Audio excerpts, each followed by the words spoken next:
Football, for better or worse, is a very rigid sport. It's steeped in tradition and customs and doing things a certain way because, well, that's just the way that they've always been done. And that's part of the charm, right? I love football's weird quirks. How about the chain gang, measuring to see if the offense got a first down or not? It's kind of endearing seeing two old men run out there with two giant poles attached together by a chain. Sure, the technology exists to make this more efficient or streamlined, but why bother, right? That's the way that things have always been done.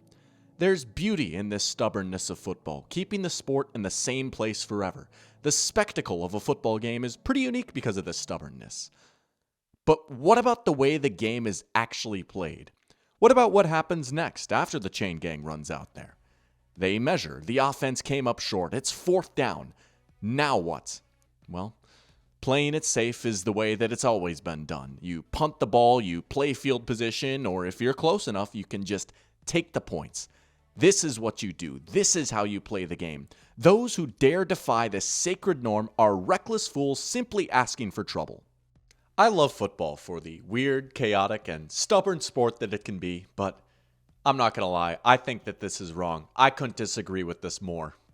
Hey guys, it's me, Dr. Pigskin, the doctor is in, and today we're gonna challenge those old norms and customs and traditions and instead argue, yes, you should go for it on fourth down. Now, this is an idea that's starting to get a little more popular in the NFL, right? Some of that you can chalk up to the rise in analytics. You can probably think of a few coaches off the top of your head who do this, but even with that, there's still a lot of pushback against this idea. This is a very hot topic. It's created a culture war of sorts going on in the sport right now, right? This is a sport that tends to favor the tradition, doing things a certain way, and going forward on fourth down, being aggressive on fourth down is a new idea. It's different. Fourth down is a topic that fascinates me a lot, whether it be the competitive advantages of going for it or the culture war itself, and we're going to dive into all of that and more in this video. You might be ready to plunge right into this new age of football right there with me. You might be pining for the days of old. Some of you, I might be able to change your minds, and others, well, I won't be able to, and that's okay. I can sleep at night either way, right? But regardless of what you think, I hope you're able to take away at least something from this video, or at the very least that you had a good time. All right, with that in mind, let's get started.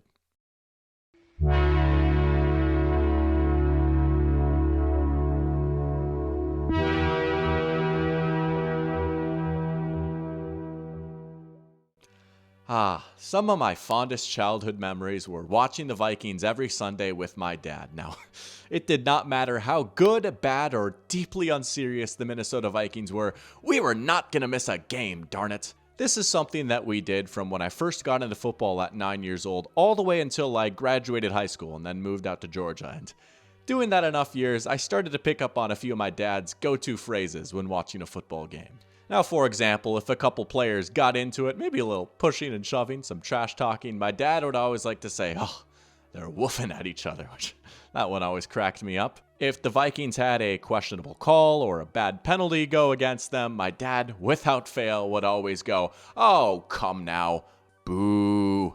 But there's one phrase that stuck with me the most, and it's one that I think about even now when I watch a football game.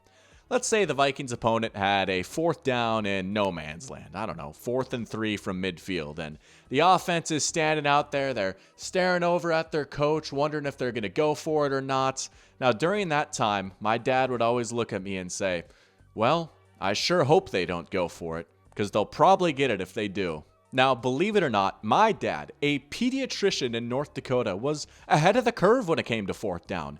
This is an area of the game that a lot of coaches still just deeply misunderstand, in my opinion. Now, for example, just trust your defense. That's a cliche that you hear all the time, right? Just trust your defense, punt the ball, don't get too greedy or risky, just live to fight another down. This is something that's been passed down from generation to generation. It's a big part of the sport, but I really think that this mentality causes a lot of coaches to make losing decisions. Let's take a look. Let's take this fourth down for the Raiders in their Week 1 game against the Chargers, for instance. The Raiders are facing a 4th and 1 from the Chargers' 42-yard line, down 6 points with a little over 7 minutes left in the game. So, should the Raiders punt or go for it here? Conventional football wisdom would suggest to punt, right? And there's still plenty of time on the clock. You've got all your timeouts. Just flip the field, trust your defense, and try again later. Well, that's exactly what the Raiders do. They punt, and that's what the vast majority of coaches in NFL history would have done too. But I truly think this was the wrong call. Now, remember what my dad said? Well, I sure hope they don't go for it, because they'll probably get it if they do. He's right. It can be easy to see a fourth down as a coin flip or a risky decision, but oftentimes that's not the case at all. Right here, the Raiders have an estimated 66% chance of just picking up the first down. They only need a yard. Sure, you have to consider what could go wrong if you don't get it, but you also have to consider what could go right. Why just trust your defense to get a 3 and out when you can trust your offense to gain a singular yard? They're down 6 points. They not only need a touchdown, they also need to keep the Chargers from scoring any more points to make it a 2-possession game. If the Raiders punt here, realistically, best case scenario is that they get a 3 and out, getting the ball back with less time on the clock and in essentially the same exact spot on the field that they're currently at right now. If they give up even a field goal, it's probably game over. Forget analytics for a moment. Don't worry, we'll get to that in a sec, but just from a vibe standpoint, I just don't see how willingly giving the ball back to the Chargers is the right call here. And I'm not just singling out the Raiders here either. There have been a lot of, to be quite frank, cowardly punts in the NFL this season. Here's the Bengals, trailing by 6 points with a little over 2 minutes remaining, opting to give the ball back to the Patriots instead of trying to get 5 yards, despite the Patriots only needing 2 first downs to kill off the clock and win the game, which, of course, they did. Here's the Jaguars, trailing by 6 points early in the fourth quarter, passing up a 4th and 3 from about midfield, which is classic no man's land, and a prime spot to go for it. But hey, they did flip the field, right? So surely the Eagles won't just score a touchdown and oh, okay. And here's the Patriots, tied in overtime, opting to hand the ball back to the Seahawks, who only needed a field goal to win instead of just trying to pick up a yard. Even with a nice punt, pinning Seattle back at their own 16, they still needed only about 45 yards to get into field goal range, which they got, and then some. Game over. But opting to punt the ball away and trust your defense isn't the only big cliche on fourth down, right? How about just take the points? You're in field goal range. Don't get too greedy. Don't try and go for those extra points. Just be smart, be sensible, and take the points. In their Week 4 game against the Cowboys, that's exactly what the Giants did. They took the points, and in fact, they took the points every time, including this 4th and goal from the Cowboys' 3-yard line in the middle of the third quarter. In this game, the Giants gained more yards than the Cowboys. They gained more first downs than the Cowboys. They had a higher time of possession than the Cowboys, and they even had more scoring drives than the Cowboys. But they lost, and I think that decisions like this one are a big reason why. Sure, it's not a guarantee that the Giants would have gotten a touchdown there, and in fact, they had only a 35% chance of actually scoring had they gone for it on that play. They didn't want to come up empty, so they took the points, but the points they took were not enough. Field goal drives are essentially 1/3 as valuable as one touchdown drive, right? You'd need 3 field goals to surpass the 7 points from a touchdown. In a sport where each team gets on average only 10 to 12 possessions a game, you gotta maximize those. Now, I'm not gonna sit here and say never, ever, ever kick a field goal ever, but of course there gets to be a point where those potential 4 extra points you lose out on hurt way more than the 3 points that you would gain help you. This was a massive early season divisional game for the Giants, one which they came into as 5.5-point underdogs, and that 4th down right there, that was as close as they got to the end zone all game long. I really think they needed to take that gamble and go for it, but instead they just gave into an old adage and took the points because, well, that's what everyone does. That's how you've always done it. And again, I'm not just picking on the Giants here, this is a league-wide thing. Here's the Packers opting to kick a field goal instead of trying to pick up a 4th and 5 at the Eagles' 8-yard line, giving the ball back to Philly while the Packers still trailed with a little less than 8 minutes left in the game. Philly responded with a drive that took up nearly the rest of the clock, and that 4th down was as close as the Packers got right there. Here's the Chargers taking the points on a 4th and 3 from the Cardinals' 29, down 5 points with about 12 minutes left in the game.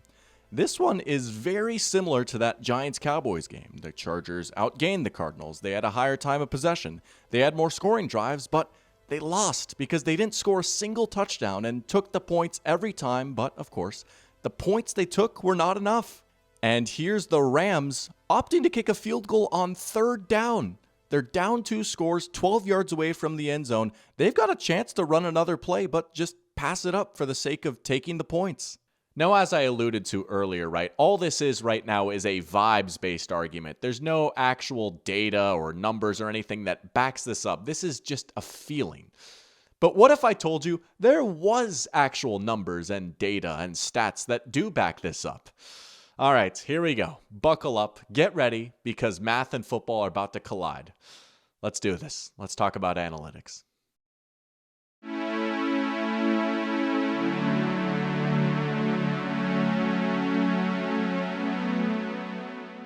On the surface level, football and analytics seem like a really weird pairing, right?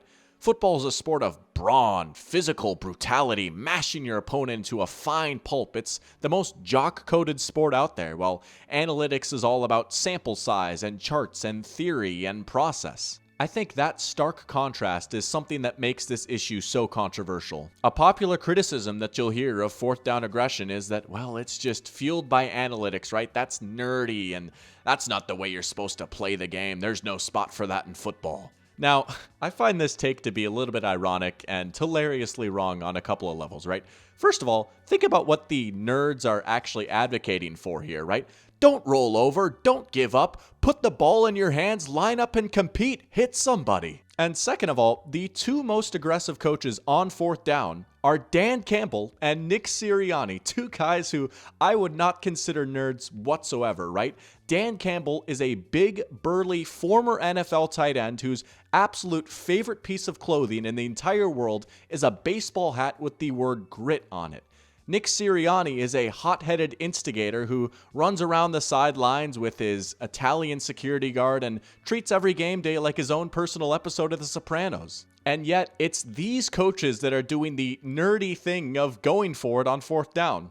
Isn't that interesting? Now, we're going to dive into those 2 coaches specifically here in a little bit, but first things first, I want to clear a few things up and take a look at what the analytics actually means, right? Analytics is a very broad and vague term, and for as much debate as there is over this topic, I feel like there's been very little discussion over what the charts actually mean, and I feel like there's a lot of misconceptions about this topic too, so let's go ahead and clear all that up.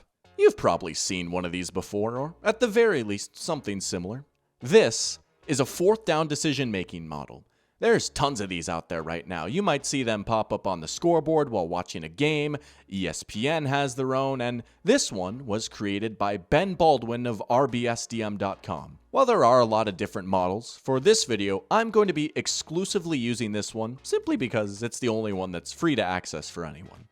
Anyways, let's use this Raiders punt against the Chargers as an example. Now, this model overwhelmingly recommended that the Raiders go for it here instead of punting.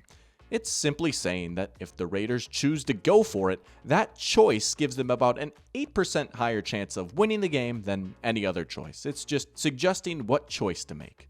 A big misconception about these models is, well, what they don't tell you is what happens when you don't get it. But that's not true at all. That's just straight up not how they work. If you want a full, in-depth explanation of this model, Ben Baldwin himself has a great article on The Athletic which takes a very, very deep dive into this, and I recommend you go check it out. I've got it linked down in the description below, but here's the SparkNotes version, a layman's explanation. This model uses win probability to try and determine the best choice to make on 4th down, either a punt, a field goal, or going for it. Now, the formula for win probability factors in practically everything that you could think of, like how much time is left, which team has the ball, where the ball is on the field, down and distance, timeouts remaining for each team, whether the team with the ball will be getting the second half kickoff or later, which team is at home, and overall team strength by using the pregame point spread. Now, in the case of this Raiders 4th down, the option to go for it gives them the highest win probability by about 7.9%. Now, that may not sound like much, but believe me, that is a massive difference. That number comes from the rows of numbers that you see down below, those numbers in red. Those are the respective win probabilities for each choice that they could make. A good way to think about it is this: if the Raiders went for it in this situation 100 times, they would then go on to win the game in 23 of those attempts. If they kicked a field goal 100 times, they would go on to win the game in 15 of those attempts. And if they punted 100 times, they would go on to win the game in 13 of those attempts. That second column of numbers is the estimated rate in which each decision would succeed. Now, like I mentioned earlier, they've got about a 66% chance of converting this first down. That's pretty high. Sure, if they fail, that really does hurt their chances of winning. Their win probability goes all the way down to 10%, but if they do convert, it goes up to 30%. And since they've got about a 2 in 3 shot of actually converting, that's how you come up with a win probability of 23% simply by choosing to go for it. It factors in the pros and cons of going for it, as well as the likelihood of it succeeding or failing. That same logic applies to a field goal attempt, right? It would be about a 60-yard kick from here, which the model thinks is about a coin flip. Now, a miss would drop their win probability down to 9%, which makes sense, right? The Chargers would get a few extra yards of field position, the ball spotted a few yards further back on a field goal, and a made field goal would give the Raiders about a 20% chance of winning the game. This option is not only less likely to succeed, but also has a significantly lower upside. And then there's punting. Now, unlike a fourth down attempt or a field goal attempt where you either succeed or you don't, success is a lot more subjective on a punt. The idea is to play field position and pin the other team deep, right?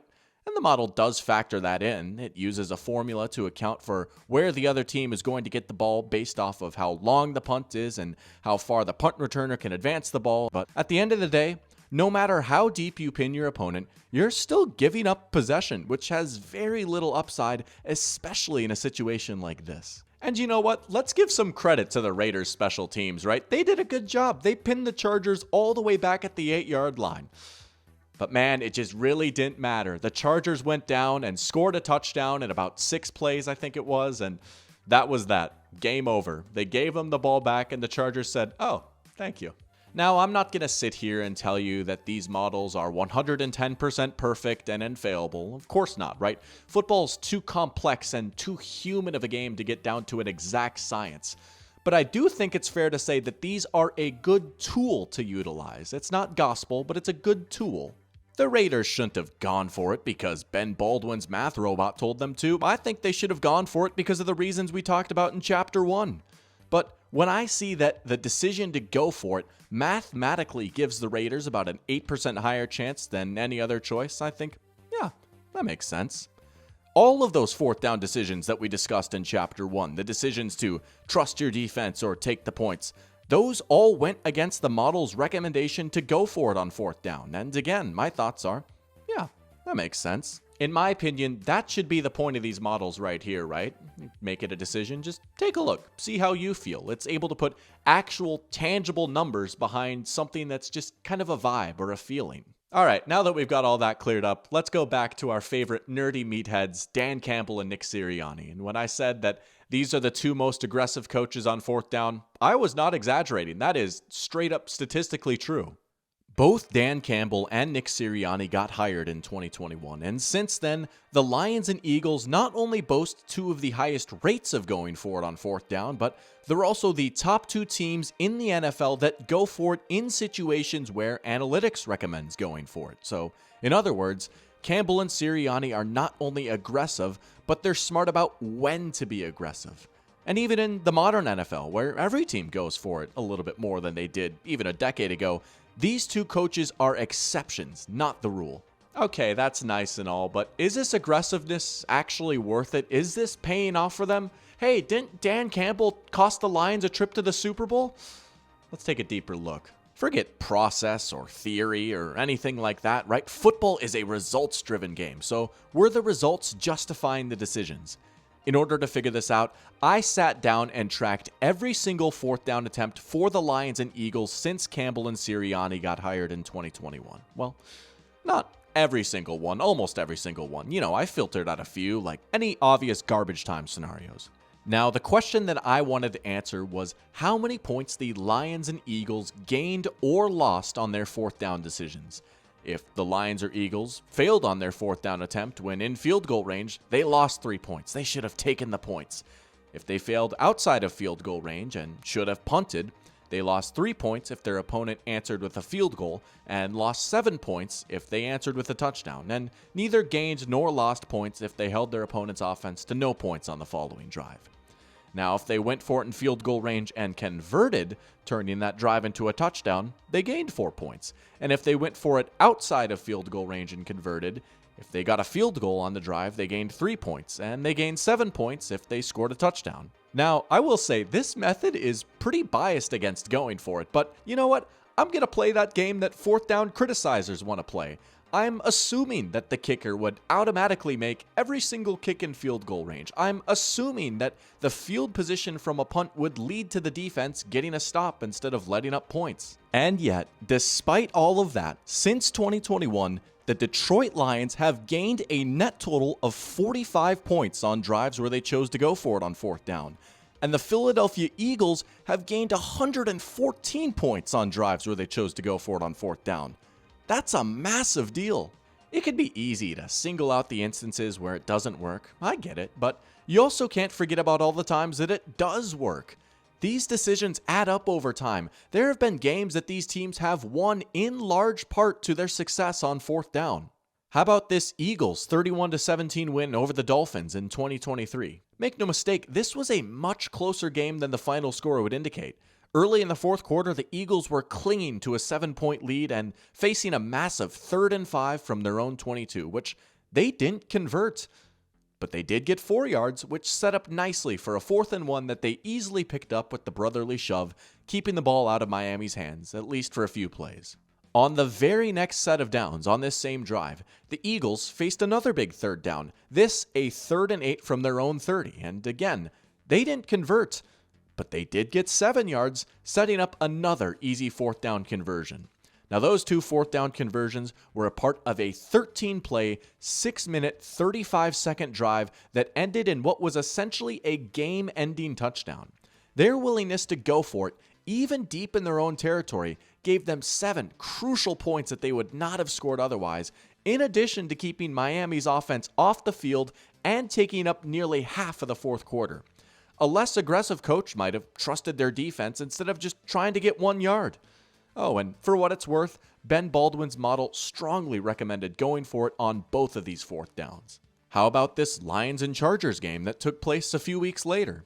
Now, in this game, the Lions went for it on 4th down 5 times, converting 4 of them, with none bigger than this 4th and 2 at the Chargers' 26-yard line with 1:47 left. The Lions opted not to take the points here, even though it would have been very easy to just kick the field goal, put them up 3 points with less than 2 minutes left, and trust your defense to hold on and get you the win. This was not a matter of needing more points, but rather the Lions wanting more plays. The Chargers had only 1 timeout here. If the Lions picked up this 1st down, they could then run off the rest of the clock, and their field goal attempt would be the final play of the game. Now, what I really find interesting about this call in particular is that the analytics actually didn't recommend this at all. Ben Baldwin's model recommended a field goal. But I still think this call makes a lot of sense, right? Had they just kicked it here, sure, they would have taken the lead, but this red-hot Chargers offense would be getting the ball back with plenty of time. They had scored 5 consecutive touchdowns in this game, and I don't blame the Lions for trusting their offense to just gain 2 yards more than they trusted their defense to get a stop. This was an incredibly close game, and if Dan Campbell didn't make the calls that he did, I don't know that the Lions win this one. I really want to emphasize that last example, right? Dan Campbell went against the analytics. The analytics said don't go for it, but he did anyways. He is the one making the decision. He's the one at the wheel. These are his instincts speaking. Ask Dan Campbell why he goes for it on 4th down, and he'll tell you it's because he wants to dominate and strike fear into his opponents. He gave this quote to ML Live, which I absolutely love, shortly after being hired by the Lions, and he's lived by this philosophy ever since. He got the entire Lions organization to buy into this philosophy. Analytics is not the reason that Dan Campbell does what he does. Now, analytics often agree with Dan Campbell, and I'm sure he's at least vaguely aware of that, but He's not motivated by the charts or the numbers or anything like that. He does it because he knows when the Lions get to fourth down, the opponent is thinking, well, I sure hope they don't go for it, because they'll probably get it if they do. This mentality, no matter how controversial or risky or against the grain it is, absolutely works. There's statistical proof that this works. Two of the best teams in the NFL play like this, and yet there's still just this reluctance, this pushback against it. The NFL just doesn't quite seem to be ready to embrace it yet.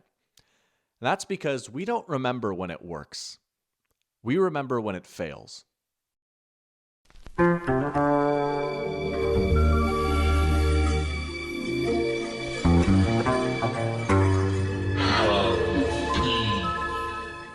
Did you ever hear the tragedy of Brandon Staley the Aggressive? I thought not. It's not a story that the old heads would tell you. It's an analytic nerd legend.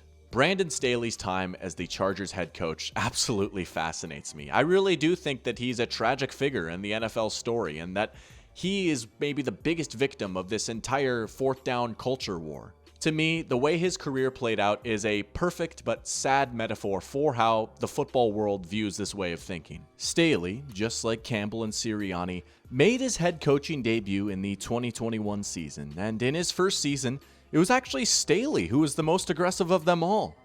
In 2021, the Chargers went for it on fourth down at the very highest rate in the NFL, and they also went for it on fourth down in situations where analytics recommended it at the 8th highest rate in the NFL. And in fact, the Chargers going for it on 31.4% of all fourth downs was the highest mark ever in NFL ELO's database up to that point. Say what you want about Brandon Staley as a head coach overall, I get it, right? He had some warts, but in 2021, what he was doing on fourth down was unprecedented. He was revolutionary. And then the Chiefs game happened. December 16th, 2021, week 15 of the NFL season, and we've got a banger of a Thursday night football matchup. Chiefs at Chargers.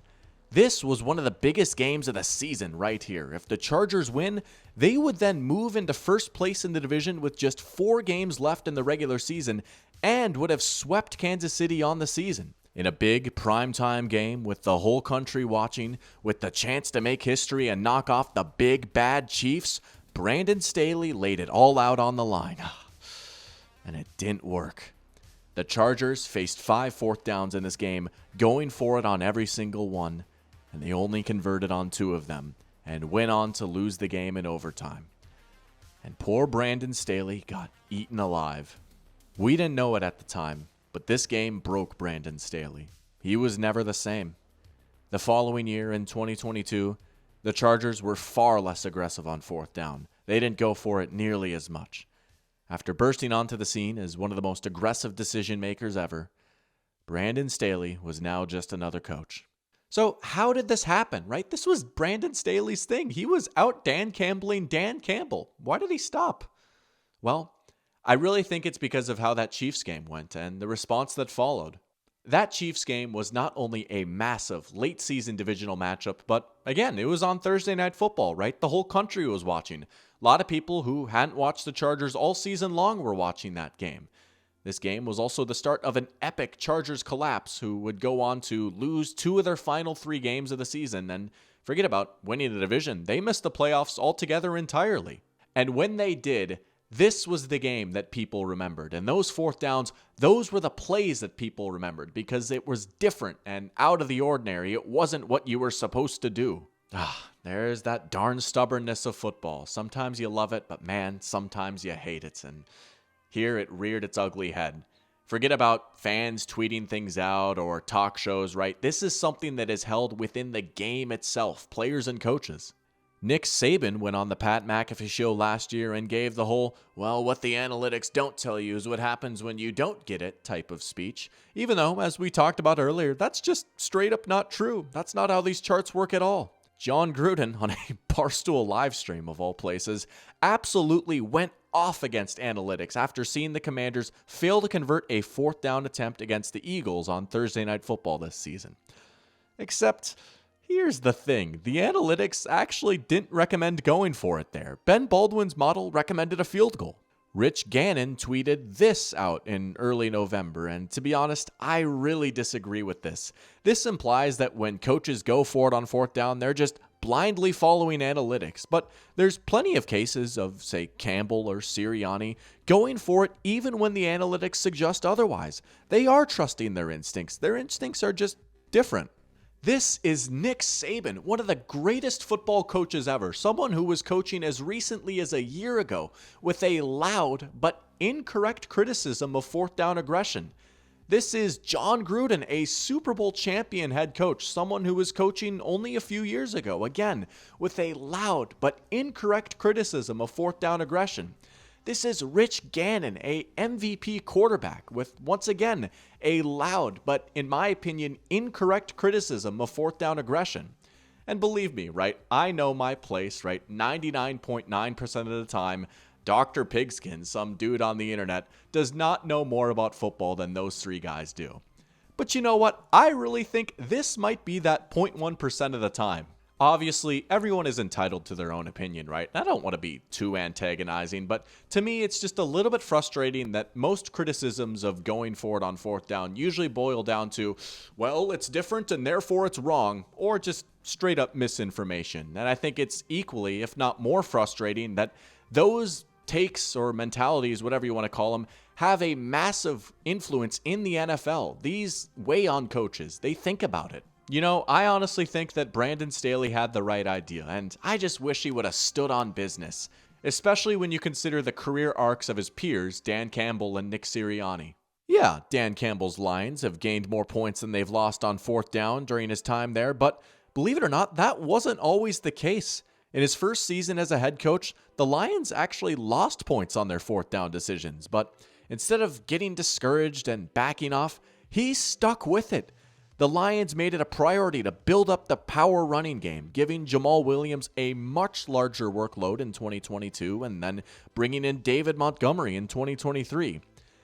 Dan Campbell recognized he wasn't necessarily making the wrong calls in 2021. The team just needed to improve and adapt. You know, he too had a high-profile failure in front of the whole country, going 0 for 2 on fourth down in the second half of the NFC Championship game, one which the Lions ended up losing. And he faced relentless criticism the entire offseason, but he didn't let that change him. Their Thursday night win against the Packers a few weeks ago was very similar to that Chargers game from 2023, right? The Lions went 4 for 5 on fourth down, and they went for it in the final moments of the game to kill off more clock and set up a game-winning field goal. If you're going to argue that Dan Campbell lost them that game against the 49ers, well, I think you also got to say that he won them those games against, say, the Packers and Chargers. And Nick Sirianni's Eagles were also not nearly as successful on fourth down in year one of his coaching tenure compared to the following 3 years, but again, he didn't let the mixed results of 2021 discourage him.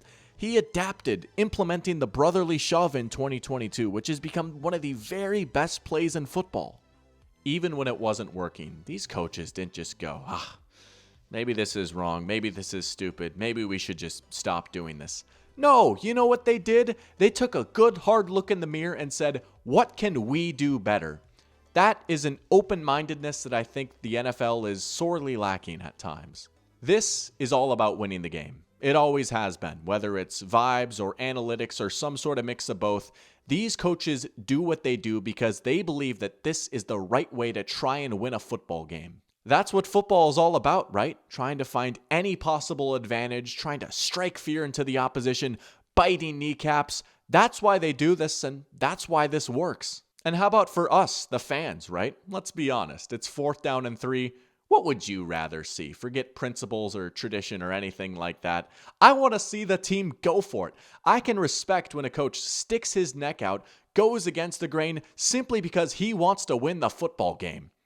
Why wouldn't you want to play that way?